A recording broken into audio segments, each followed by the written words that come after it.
তো বন্ধুরা আজকে সার্কিট হাউসের এখানে খেলতে আসছিলাম আজকে শুক্রবার আর কি। তো শুক্রবারে তো নর্মালি আমরা খেলতে আসি।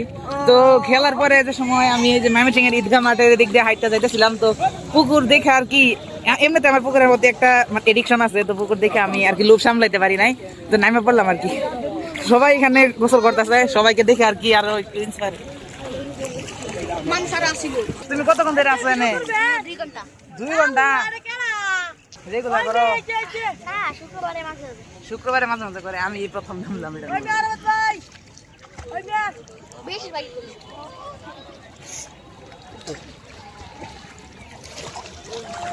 বন্ধুরা যেহেতু আমি আগে একটু খেলাধুলা করছিলাম, তো শরীরটা হালকা একটু ক্লান্ত ক্লান্ত লাগতেছিল। তো পুকুরে নামার পরে আমার শরীরটা মানে অনেক ভালো লাগতেছিল, আর মনে হইতেছিল যেন এখানে ঘুমায় যায়, এরকম দেখতে পারতেছেন। তো এরপরে শুরু হয় আসল খেলা। তো পুকুরে নামার পরে তো সবাই এই কাজটা করবেই, পানিতে ঝাঁপ দেওয়া। তো আমিও পানিতে ঝাঁপ দেওয়ার পর্ব শুরু করি। তো দেখতেই পাচ্ছেন আমি পানিতে ঝাঁপ দেওয়ার পরে, যেহেতু আমি ভিডিও করছি, তো আমার আশেপাশে যেই ছোট ভাইগুলা ছিল তারাও আস্তে আস্তে আমাকে দেখে দেখে ঝাঁপ দিতেছে, এক একজন এক এক স্টাইলে ঝাঁপ দেয়। ওই সময়টা আসলে মজাই লাগতেছিল, সবার সাথে একসাথে পুকুরে গোসল করা। এটা তো আসলে গ্রামের যেই আবহাওয়া সেখানে পাওয়া যায়, শহরে আসলে এটা পাওয়া যায় না নরমালি। তো ঝাপাঝাপি করার পরে আরেক ভাইয়ের ছোট একটা ফুটবল নিয়ে আসছিল, তো ওই ফুটবল নিয়ে তার সাথে খেলা করা মানে খেলা জমানোর চেষ্টা করি।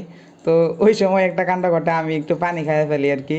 তো খেলা ওইখানে স্টপ হয়ে যায়। তো পানিতে ঝাপাঝাপি করতে করতে মোটামুটি অনেকটা টাইমই পাস হয়ে যায়। তো নামাজেরও প্রায় সময় কাছে আসতে থাকে। তো আমিও আমার গোসলের সমাপ্তি ঘটানোর জন্য বাধ্য হই। তো বন্ধুরা গোসল শেষ হয়ে গেছে, নামাজের টাইম হয়ে গেছে, তাড়াতাড়ি নামাজ পড়তে হবে।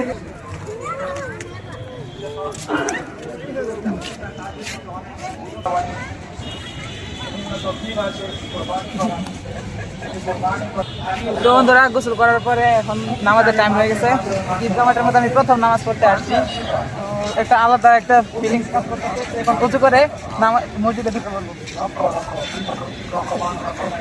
তো বন্ধুরা নামাজ শেষ করার পরে আমি আস্তে আস্তে সামনের দিকে যাইতে থাকি। আসলে জুম্মার দিনে বা শুক্রবারে নামাজ পড়ার পরে ঈদগাহ মাঠের মধ্যে আর কি অনেক খাবার দাবারের আয়োজন হয়, মানুষজন অনেক আসে, তো একটা মেলা মেলা ভাইব আসে আর কি। তো আমিও যেতে থাকি, ওইখানে অনেক খাবারের আয়োজন ছিল। তো আমি আর আমার ভাই, দেখতে পারতেছেন আমার সাথে আছে, তো আমি আর আমার ভাইও বেলপুরি খাওয়ার সিদ্ধান্ত নেই। তো এমনিতে আগে খেলাধুলা করছি, একটু ক্ষুধা ক্ষুধা লাগতেছিল।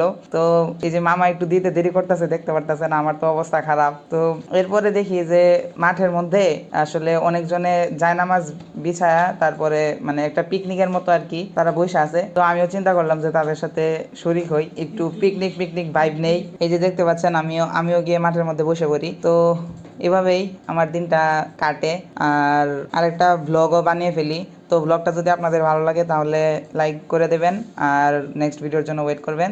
আল্লাহ হাফেজ।